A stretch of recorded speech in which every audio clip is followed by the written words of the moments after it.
और बुलेटिन के आगाज करेंगे बड़ी खबर से। जम्मू कश्मीर से ये बड़ी खबर सामने आ रही है, जहां पर कुलगाम में मुठभेड़ देखने को मिला। सुरक्षा बलों ने 2 आतंकियों को मार गिराया है। भारी मात्रा में हथियार और गोला बारूद बरामद किए गए हैं। तो इलाके में सेना का सर्च ऑपरेशन लगातार जारी है। जम्मू कश्मीर के कुलगाम से ये बड़ी खबर आपको बता दें, सुरक्षा बलों को बड़ी कामयाबी मिली है। 2 आतंकियों को सुरक्षा बलों ने ढेर कर दिया है। वहीं आतंकियों के पास से भारी मात्रा में हथियार और गोला बारूद बरामद किए गए हैं। तो इलाके में फिलहाल सर्च ऑपरेशन जारी है। आतंकियों को ढेर किया गया है सुरक्षा बलों द्वारा और तफ्तीश की जा रही है कि आतंकी किस संगठन से जुड़े हैं। आपको बता दें कि आतंकियों के पास से भारी मात्रा में हथियार भी मिले हैं। इसी को लेकर इलाके में सर्च ऑपरेशन भी चलाया जा रहा है और भी आतंकियों के छिपे होने की सूचना है।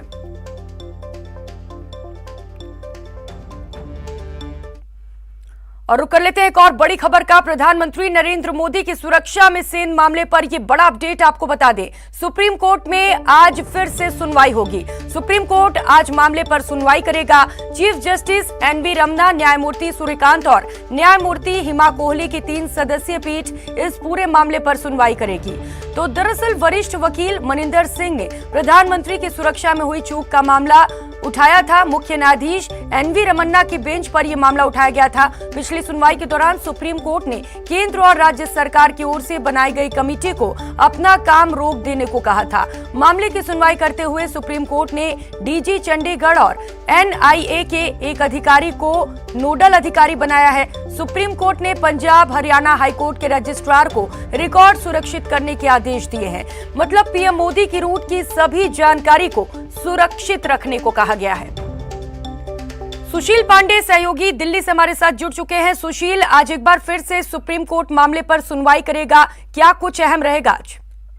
जी बिल्कुल प्रियंका, आज इस पूरे मामले पर फिर से दोबारा सुनवाई करेगा सुप्रीम कोर्ट। हालांकि इस पूरे मामले में उम्मीद है कि लगभग 10:30 के आसपास सुप्रीम कोर्ट में चीफ जस्टिस एनवी रमन्ना की बेंच इस मामले की सुनवाई करेगी। सबसे महत्वपूर्ण बात यह है कि प्रधानमंत्री की सुरक्षा में चूक को लेकर जो दस्तावेज केंद्रीय सरकारी एजेंसियां जांच कर रही थी, वो भी अपना सबमिशन सुप्रीम कोर्ट में रखेंगी। और वही जो है पंजाब हरियाणा हाई कोर्ट के रजिस्ट्रार जनरल को फिलहाल सुप्रीम कोर्ट ने आदेश दिया था और ये कहा था कि जो इस पूरे मामले में जांच की जा रही है, वो जांच एजेंसियों के द्वारा तमाम जो सबूत है, दस्तावेज है, उनको प्रिजर्व करें। तो पंजाब हरियाणा हाई कोर्ट की तरफ से तमाम जो दस्तावेज है उनको भी संरक्षित रखा गया है। उम्मीद की जा सकती है कि आज वो दस्तावेजों को लेकर चर्चा भी की जाएगी। लेकिन सबसे महत्वपूर्ण बात प्रियंका इस मामले में ये है कि इंटर क्रॉस बॉर्डर को टेररिज्म का भी एंगल इस मामले में जोड़ा गया था और इसीलिए एनआईए को इस जांच में शामिल किया गया था। सबसे महत्वपूर्ण बात है कि जो सरकारी एजेंसी की तरफ से या सरकार की तरफ से जो पेश वकील थे तुषार मेहता, उन्होंने कहा कि जिस तरह प्रधानमंत्री की सुरक्षा में चूक हुआ है, न केवल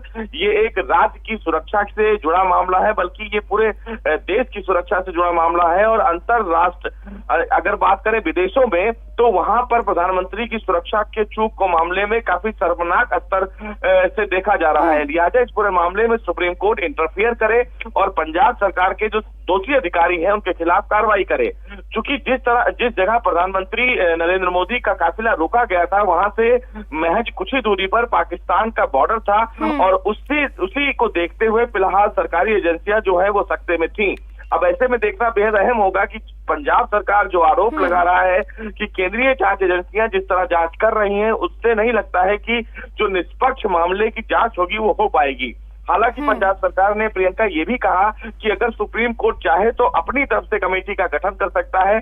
अब ऐसे में देखना बेहद अहम होगा कि जब पंजाब सरकार और केंद्रीय जांच एजेंसियां एक दूसरे पर आरोप और प्रत्यारोप लगा रही हैं, तो क्या आज इस पूरे मामले को लेकर सुप्रीम कोर्ट कोई नई जांच कमेटी का गठन करने का संकेत दे सकता है, या फिर जो तमाम दस्तावेज प्रिजर्व करने के लिए सुप्रीम कोर्ट ने पंजाब हरियाणा हाई कोर्ट के रजिस्ट्रार को कहा है, उन दस्तावेजों को देखने के बाद सुप्रीम कोर्ट कोई अहम निर्देश जारी करता है। जी सुशील, बिल्कुल आरोप और प्रत्यारोप का दौर जारी है। आप लगातार नजर बनाए रखिए, क्या कुछ फैसला सुप्रीम कोर्ट की ओर से निकलकर सामने आता है, ये देखने वाली बात होगी। बहुत शुक्रिया आपका तमाम जानकारियों के लिए।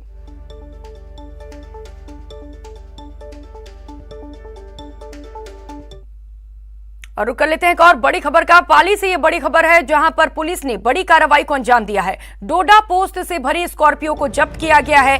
1 पिस्टल 5 कारतूस बरामद किए गए हैं। वहीं 380 किलो डोडा पोस्ट भी जब्त किया गया है। तो डोडा पोस्ट की कीमत करीब 20 लाख रुपए आंकी जा रही है। जिला पुलिस अधीक्षक ने ये तमाम जानकारी दी है।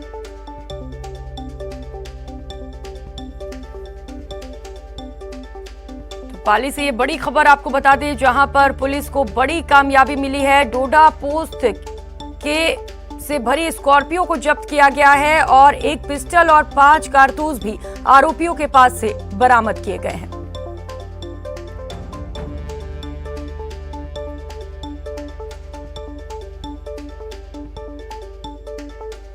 तो आरोपियों के पास से 380 किलो डोडा पोस्ट जब्त किया गया है।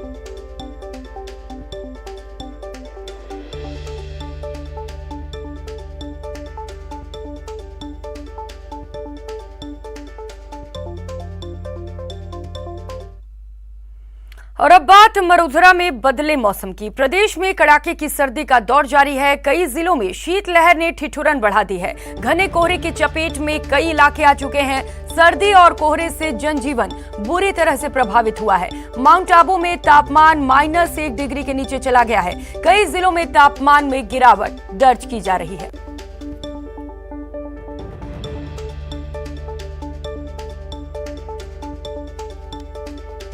मौसम को लेकर ये बड़ा अपडेट आपको बता दें। प्रदेश में लगातार ठिठुरन बढ़ रही है। मरुधरा में मौसम का मिजाज लगातार बदल रहा है। सर्दी का सितम जारी है। कई जिलों में शीतलहर ने ठंड बढ़ा दी है और घने कोहरे की चपेट में कई इलाके हैं।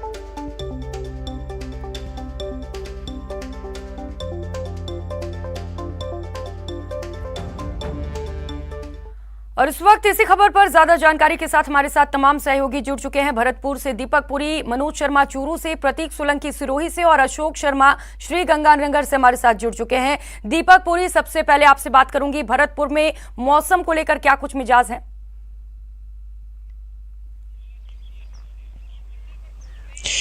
देखिए प्रियंका, भरतपुर में मौसम की बात की जाए तो आज राहत देने वाली खबर जो है लोगों के लिए है, क्योंकि आज जो है सूरज की किरणें लोगों को दिखाई दी हैं और लगातार 4-5 दिन से जो मौसम खराब था, बारिश हो रही थी, उससे आज कहीं ना कहीं राहत मिली है। लेकिन सर्दी की बात की जाए प्रियंका, तो सर्दी का जो सितम है वो बादल हटने के बाद अब फिर से सितम जो है ढहने लगा है। आज गलन जो है वो पड़ने लगी है और पाला है कई जगह पे वो भी पड़ने लगा है। ग्रामीण क्षेत्र की बात की जाए प्रियंका, हमारा ये दायित्व रहता है कि हम दर्शकों को हर वो तस्वीर से रूबरू करा सकें जिसे वो जानना चाहते हैं, चाहे वो शहरी क्षेत्र की हो चाहे वो ग्रामीण क्षेत्र की हो। अब इस वक्त हम एक ग्रामीण क्षेत्र में मौजूद हैं जहां आपको दिखाना चाहेंगे कि जो तापमान है उसमें गिरावट आई है और ठंड इतनी है कि गलन पड़ रही है। पाला जो है वो पाला भी जम चुका है। मैं तस्वीरों के माध्यम से दिखाना चाहूंगा कि जिस तरह से देखिए जो सफेद जो है वो पाला यहाँ पर जम रहा है और हाड़ कांपाने वाली जो सर्दी है वो यहाँ पर देखने को मिल रही है। हालांकि सूरज जो है वो निकला है, कुछ देर बाद जो है तेज धूप भी निकलेगी। दोपहर में जो है लोगों को ठंड से राहत मिलेगी, लेकिन इस समय सर्दी का जो सितम है वो पूरी तरह से लोगों को सता रहा है। बारिश लगातार 2-3 दिन से पड़ रही थी, उसके बाद में किसानों को भी काफी नुकसान हुआ था। किसानों को अब दोहरी मार जो है वो झेलनी पड़ी थी। एक तरफ तो बारिश की वजह से फसल खराब हो गई थी और दूसरी तरफ सर्दी का सितम था। तो ऐसे में प्रियंका, लोग जो है इंतजार कर रहे थे कि कब जो है मौसम साफ हो और उनको फिर जो है सर्दी से निजात मिले, लेकिन अब सर्दी एक बार फिर से अपना रुख दिखाने लगी है और अब देखना ये होगा कि कब तक जो सर्दी का सितम है वो ढहता है और उस कब लोगों को जो है सर्दी से हल्की निजात मिल पाती है। जी प्रियंका। जी बिल्कुल दीपक, देखना होगा कब लोगों को सर्दी से निजात मिलती है। मनोज, तो भरतपुर में लोगों को राहत मिल रही है, धूप निकल चुका है। चूरू से क्या कुछ तस्वीरें?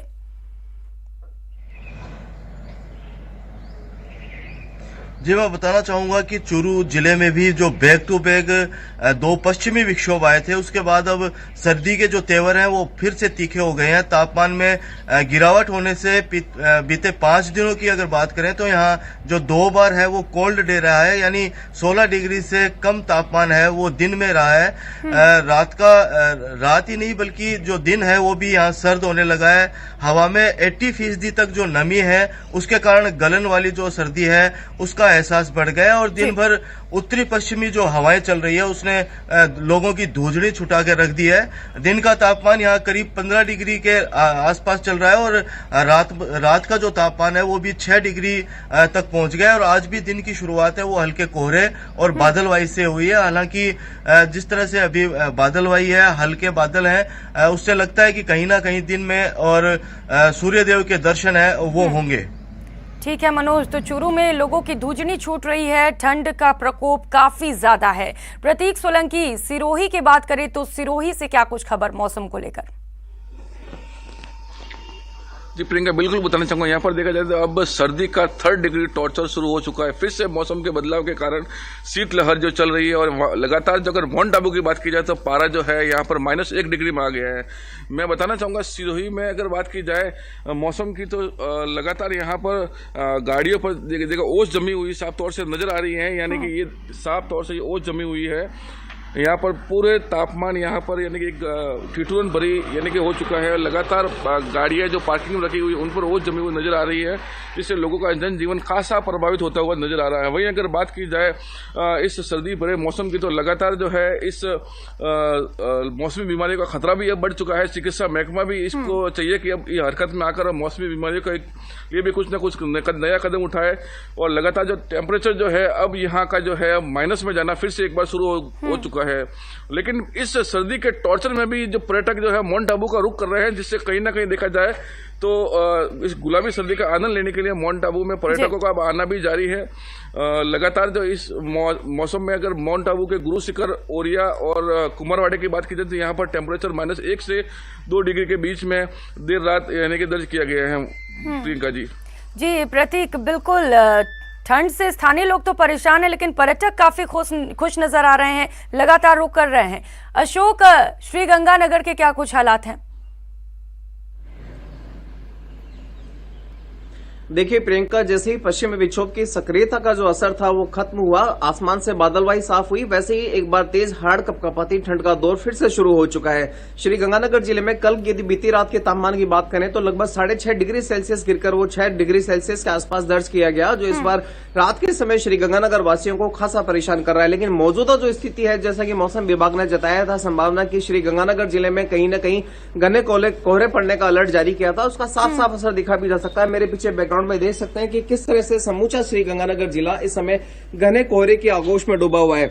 इतना ही नहीं प्रियंका, ये आप देखिए कि श्रीगंगानगर जिला मुख्यालय का नजारा है। यदि हम थोड़े सा आउटर एरिया में जाएं तो आप देखिए घना कोहरा इस हद तक बढ़ जाता है कि विजिबिलिटी लगभग ना के बराबर रह जाती है। ये प्रियंका अपने आप में बयां करता है कि किस तरह से आज घने कोहरे की चादर में श्रीगंगानगर जिला लिपटा हुआ है। यदि इंटीरियर्स में हम जाएं, रूरल एरिया में जाएं, तो अंदाजा लगाया जा सकता है कि विजिबिलिटी बमुश्किल 10 से 15 मीटर ही बन रही होगी और वाहन चालकों को खासी परेशानियों का सामना करना पड़ रहा होगा। इस समय श्रीगंगानगर जिले में जो मौसम के मिजाज हैं पूरी तरह से बिगड़ गए हुए हैं। रात के समय जो ठंडी हवाएं चल रही है, रात के समय जो तापमान में गिरावट हो रही है, उससे एक तरफ श्रीगंगानगर वासियों की धूजनी छूट रही है, तो दूसरी ओर जिस तरह से सड़कों पर कोहरे ने अपना चादर बिछा के रखी है, उससे वाहन चालकों को खासी परेशानी का सामना करना पड़ रहा है। क्योंकि अलसुबह का वक्त होता है, काफी सारे लोगों को ट्रांसपोर्ट के लिए जाना होता है, गाड़ियों का इस्तेमाल करना होता है, तो निश्चित तौर पर श्रीगंगानगर वासियों को इस समय खासे बिगड़े हुए मौसम के मिजाज का सामना करना पड़ रहा है। मौसम विभाग ने भी अगले 2-3 दिनों के लिए चेतावनी जताई है कि जिस तरह से आज ये मौसम श्रीगंगानगर में बना हुआ है, लगभग यही मौसम अगले 2 से 3 दिनों के लिए बना रहेगा। श्रीगंगानगर जिले में जहां न्यूनतम तापमान में, चाहे वो रात का तापमान हो चाहे फिर वो दिन का तापमान हो, उसमें गिरावट का अंदेशा जताइए। साथ ही साथ घने कोहरे का भी अलर्ट जारी किया गया है। तो निश्चित तौर पर श्रीगंगानगर वासी इस समय परेशान हो रहे हैं। प्रियंका, न्यूज 18 के माध्यम से खासतौर से हम उन दर्शकों से अपील करना चाहते हैं जो इस समय कोहरे के दौरान जो गाड़ी का इस्तेमाल कर रहे हैं, गाड़ी ड्राइव कर रहे हैं, कि वे अपनी गाड़ी की फॉग लाइट या हॉट लाइट जरूर ऑन करके रखें, ताकि किसी भी तरह की विजिबिलिटी मिस हैपनिंग से बचा जा सके। साथ ही जो गाड़ी की रफ्तार है उस पर भी थोड़ा सा काबू पाके रखें, क्योंकि तेज रफ्तार और घना कोहरा ये हादसे का कारण बनते हैं अमूमन, और यही वजह होती है कि न्यूज 18 इन सभी दर्शकों से अपील करता है। जी प्रियंका। जी बिल्कुल अशोक, और हम तस्वीरों में देख भी पा रहे हैं विजिबिलिटी काफी कम नजर आ रही है वहां पर। दीपक पुरी, मनोज शर्मा, प्रतीक सोलंकी और अशोक शर्मा, आप सभी का बहुत शुक्रिया हमारे साथ जुड़ने के लिए और तमाम जानकारियां साझा करने के लिए। यहां रुकेंगे एक छोटी सी ब्रेक के लिए, लौटेंगे फौरन।